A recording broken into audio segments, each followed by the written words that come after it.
This season of the Urban Conservative Podcast is brought to you by Newton for Senate, working to improve education, reduce taxes, and keep North Carolina #1 for business. Find out more at newtonforsenate.com. This episode of the Urban Conservative has also been sponsored by Case Technology Consulting. Help your business get value out of its data and become more efficient and streamlined. Case Technology Consulting. Check out the link in the description.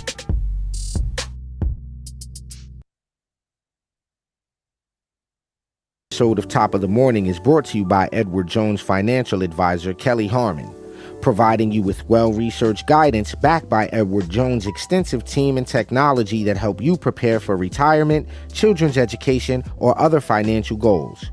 Call 252-473-1006 or visit the link on the screen.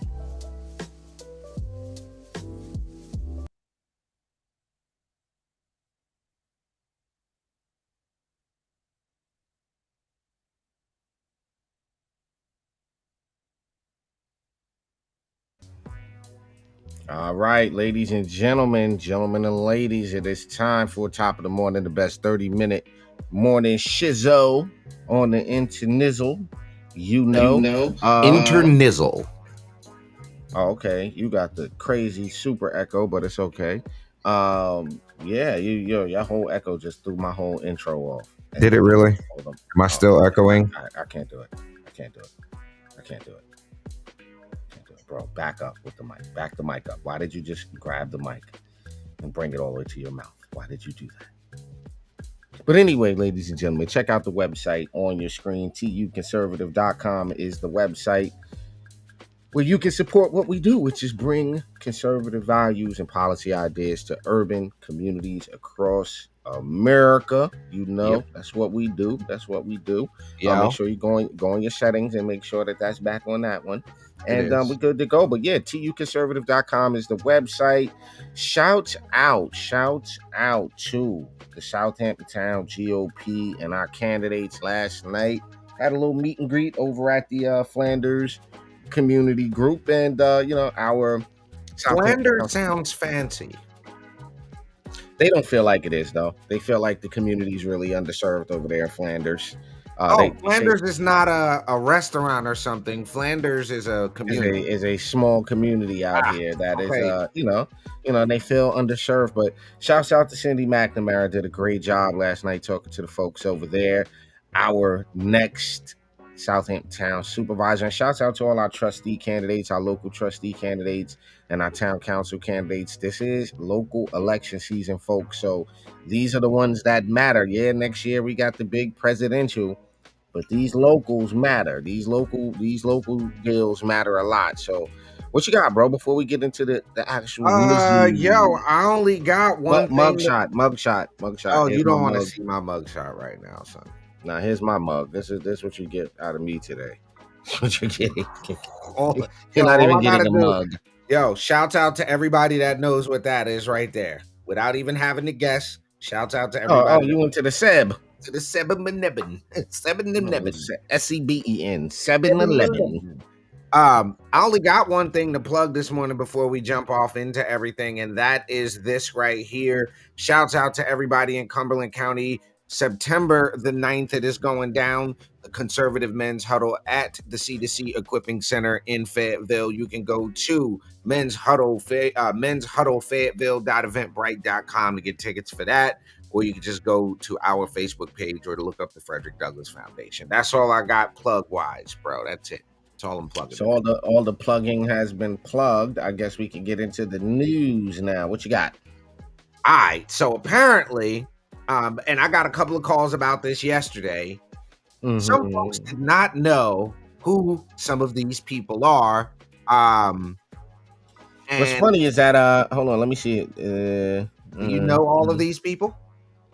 I know who Rudy Giuliani. All right, so let's go through it. Obviously, I know who Trump is. I know who Mark Meadows is. I know who Sidney Powell is. I know who Rudy Giuliani is.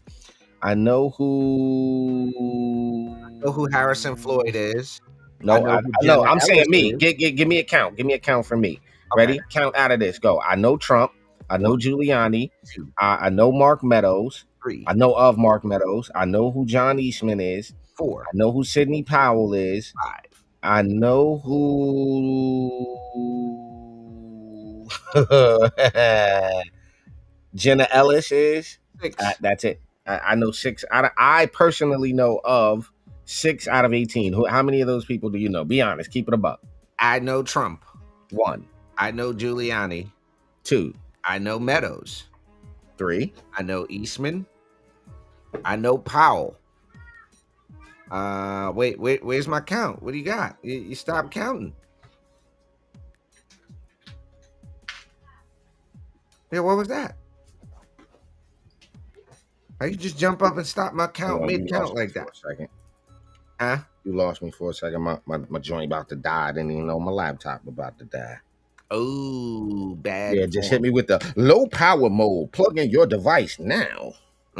Okay. So no, so from top, I got Trump is 1, Giuliani's 2, Eastman's 3, Sidney Powell's 4, Mark Meadows 5, Harrison Floyd 6, Jenna Ellis 7.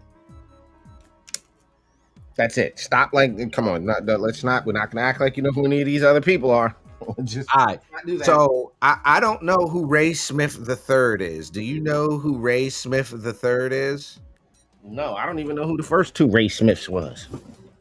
Oh, okay. I'm Ooh. gonna know who the third one is. I don't even know who first two was. All right. So here's what you got, right? And I'm not gonna go. We're not gonna cover because you know who most of these people are. So the other 18 defendants with Trump are former okay, we got chief of staff. You know him. Former Mhm. Department of Justice official. So Jeffrey Clark is a former Justice Department official. Ruby, we went over Trevian Cootie, who worked for R. Kelly and Ye, formerly known as Kanye West. We know who that lady is. She was a former publicist. We kind of covered that. And then we all know who Rudy Giuliani is. Hold on, I had, and I don't know where it went, but ooh, that's what it was. So I'd have to stop sharing that and go like that. So here's what you got: Donald Trump, Rudy Giuliani, John Eastman. You know who John Eastman is, right? Yep. Right. Okay. So I know 7. I got 7. Okay. Mark Meadows. You know who that guy is. Yep. Okay. You know who Kenneth Chesbro is. Cheeseboro. No. All I've right. seen his One name. count of Not he like. got hit with 7 counts. One count of RICO, 2 counts of conspiracy to commit forgery in the first degree, 2 counts of conspiracy to commit false statements and writings, 1 count of conspiracy to commit filing false documents, and 1 count of conspiracy to commit impersonating a public officer. It's saying that him and other co-defendants allegedly worked together from December 11th through the 25th in several states, including Georgia and Arizona, to commit acts in furtherance of the conspiracy. The acts include him sending emails to co-defendant Michael Roman regarding Trump presidential elector nominees in other states, according to the indictment. On December 13th, he also sent an email to Giuliani outlining the multiple strategies for disrupting and delaying the joint session of Congress on January 6th, according to the indictment. His attorney is Scott Grubman and called the charges unfounding.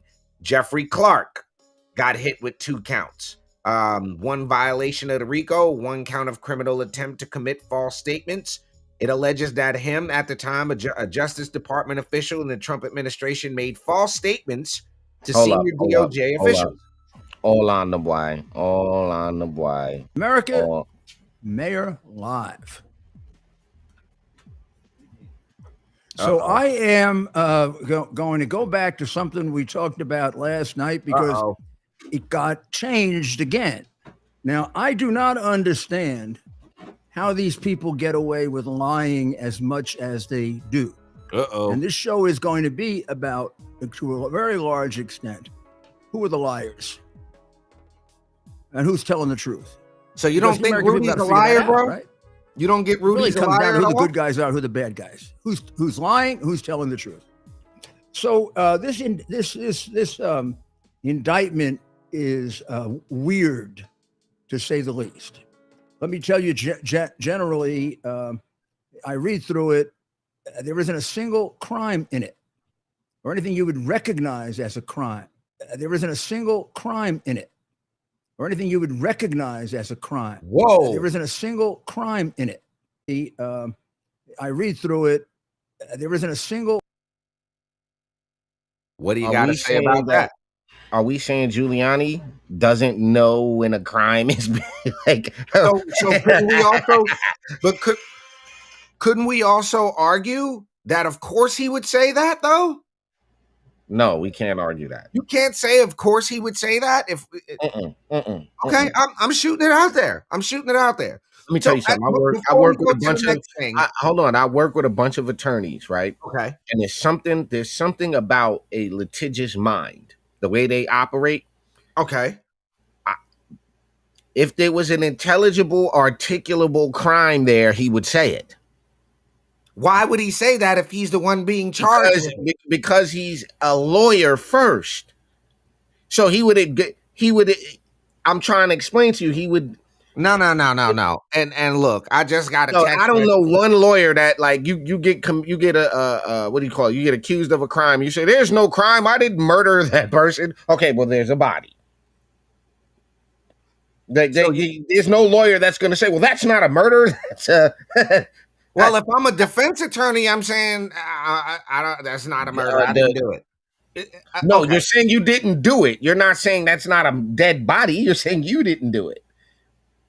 So what so what I'm saying is you have to acknowledge the dead body. That's what I'm saying. Like even the lawyer will acknowledge that there is someone who has passeth awayeth, or that a bank has been robbed, or that a house has been broken into, or that a crime has been committed. Now, my client did not, in fact, commit said crime. But no, he's not going to deny. Listen, I don't know. No. Crime in it, or anything you would recognize as a crime. No one committed fraud. No one hit anyone. No one pressured anyone, unless you consider that conversation between Trump and Ratzenberger pressure. He'd have to be a real wussy if that were pressure. He called him a pressure. Wussy. He'd have to be a real wussy. All right, we're going to stop with him because he used the word wussy in the sentence. Thank you, Rudy, for using wussy in the sentence, sir. We appreciate you. You are definitely America's mayor. Wussy. We're using that going forward. So real quick, the only other thing is this. So you got Jenna Ellis hit with 2 counts, one for RICO, one for solicitation of violation of, that's a crime. Solicitation of violation of oath by a public officer. Probably there's some obscure crime in that. Robert Cheeley. You know who Robert Cheeley is? The Georgia lawyer allegedly made false statements to members of the Georgia Senate regarding voter fraud at the state Senate Farm Arena in Atlanta. They got a big nothing burger, bro. They got a big nothing burger. This is, Michael and you know what's Roman. crazy? I don't know who that is. Trump staff members named him on. Okay. Yeah. So let's ask this question. Why are these indictments timed out with all of the discoveries made about Hunter Biden? That, sir, deserves a commercial break. That, sir, deserves a commercial break. That's what that deserves.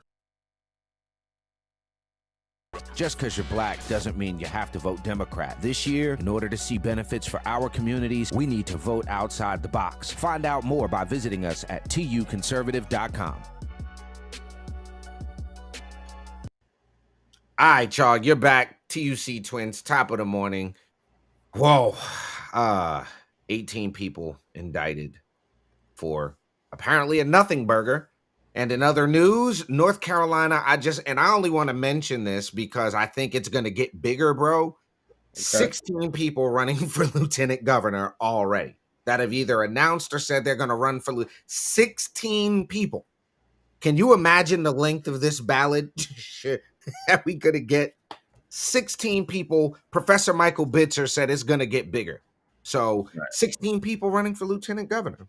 That's what you got now. That's a pretty hefty list. And I think I'm happy with that, though. I think more people should be running for these positions. We should have more choice in the matter. Like, hey, it's only going to be these 2 guys. And then who decides that it was those 2 guys? What are those power dynamics at play where two guys could sit in a room, or 5 or 6 people, power players could sit in a room and decide, yeah, we're gonna have this guy. It's that guy. Well, that happens. That's a big thing. Yeah. Well, I think that it's going to be interesting. I haven't seen any lieutenant governors debates yet. I know that some pretty serious folks have jumped into that race. You've got retired Sheriff Sam Page who's jumped in, Senator Dina Ballard has jumped in, and you got to think with Mark Robinson polling as the strongest gubernatorial candidate right now, what does that ticket look like for Republicans in North Carolina? Because all things considered, Mark Robinson is looking like the front runner right now. So I bring that up to say, is he being primary? Mark Robinson has 2 other candidates running against him in North Carolina, former Congressman Mark Walker and current North Carolina State Treasurer Dale Falwell. I can say that it's been a fairly, there's been a little finger poke, eye jab a little bit, but it hasn't gone really full blown nasty. I mean, Falwell has made said things like, we need a lieutenant governor that'll not, fight the culture war. And, it's jabs. It's a little eye, little finger poke in the eye. But I haven't seen it. It's not turned into a full blown slugfest. It hasn't gone, negative. But then again, you got to remember something. We're only in August. So fair. We're only in August, so we'll see how it goes. And I will say this before we transition to talk about the last thing. It's interesting to see the response from the left. Josh Stein and the Democrats have solely attacked Mark Robinson, which I find interesting. I find that really, really interesting. So stay tuned, ladies and gentlemen. We're going to keep a good tab onto the lieutenant governor's race and other races in North Carolina. Quick plug. Oh, speaking of that, yes, on Monday, live interview, North Carolina State Auditor Beth Wood, right here on the Urban Conservative. If you live in or near Rocky Mount, you're going to want to tune into this one. It's going to be an interesting conversation with our state auditor. We're going to talk about some of the most recent audits coming out of her office. We're going to talk a little bit about Rocky Mount and what she uncovered in that audit. So again, you're going to want to be here 8 p.m. each and every Monday night. And this one is going down the 21st with State Auditor Beth Wood.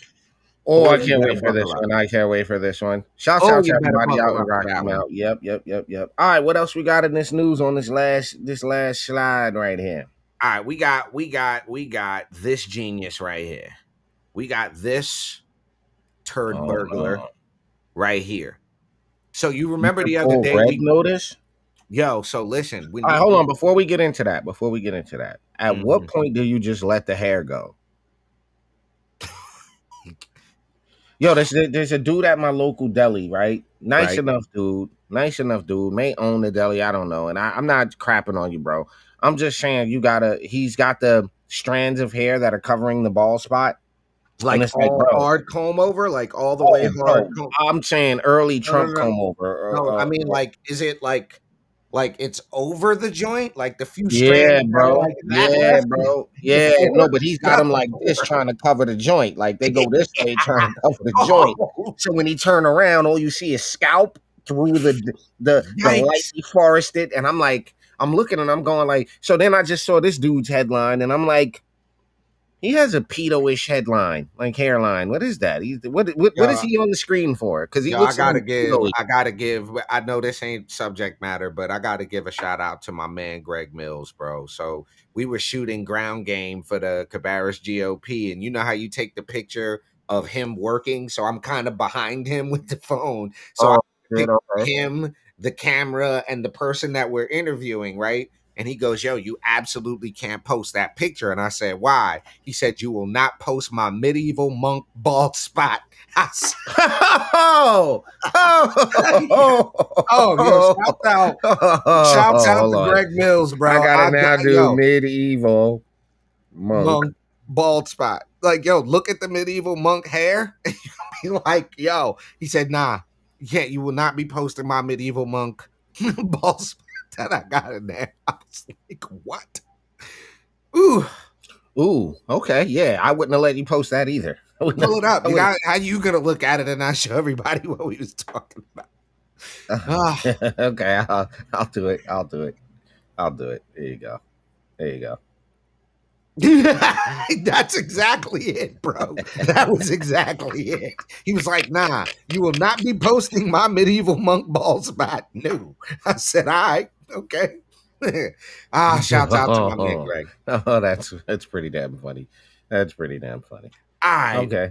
But so what's with this fucktard? So here's all I got. This is all I'm saying. If you're a Democrat, right? Or if you're a liberal, or you're a hard leftist, if you're a Joe Biden supporter, if you're one of those people that says when Trump said they're sending rapists to coming here and you saying that Trump was racist, we have yet another example of an illegal alien fugitive wanted for the R word, captured in the one you just said. The one you just said. What? I didn't say it. I didn't say the word. You did. You said when Trump said "ist." You used the whole word. That's an ist. That's different. An illegal alien. So he out here. So this guy's out here snatching buns. He was wanted for that in Guatemala with an Interpol red notice. Was found living in the sanctuary state of New York after having already been deported from the United States. So wait, let me get this straight. And he's in New York? An 56-year-old illegal alien fugitive from Guatemala was arrested. They're not aliens. They're asylum seekers. He's seeking asylum. He wants asylum. According to officials, he was first wanted in Guatemala in March 2014 for aggravated, but in 2014 he crossed the U.S.-Mexican border. They know this. How do you know this? Like, I don't understand, right? Like, I really don't understand how. We know he here. We know what he want, but Yeah, impeach Mayorkas. Yeah. So impeach no. Mayorkas, impeach Biden. Listen, impeach Mayorkas, impeach Biden. Close up the dang on border, man. That's what's going on. Is listen, there's a larger play here. It goes from letting them in to flooding the community with them, to giving them licenses, to giving them the right to vote. And in there, the minute they find out that these people are not going to vote Democrat, then it's going to be, get their asses out of here. They need to. well, that and so imagine this: an illegal immigrant policing American citizens. You undocumented, that's coming. So I mean, bro. The argument, not all immigrants, the true immigrants that come to this country, that wait in line, that do it the right way, that fill out the paper, that put the hand up, that do the whole thing, son. This is not the foolishness they about, man. Like my brother said, close the border, shut it down, do what you got to do. Ladies and gentlemen, you've been checking out Top of the Morning here on the Urban Conservative. Again, make sure you join us Monday night. Meathead off the screen. We got a super serious interview with North Carolina State Auditor Beth Wood. Is going down. Give us a like, share, follow, subscribe on all social media platforms. tuconservative.com is the website. You see it. Beth Wood's going to be joining us here. This is going to be an interesting conversation. We'll see y'all tomorrow morning for the weekly wrap up on Top of the Morning here on the Urban Conservative. Y'all have a positive and productive day.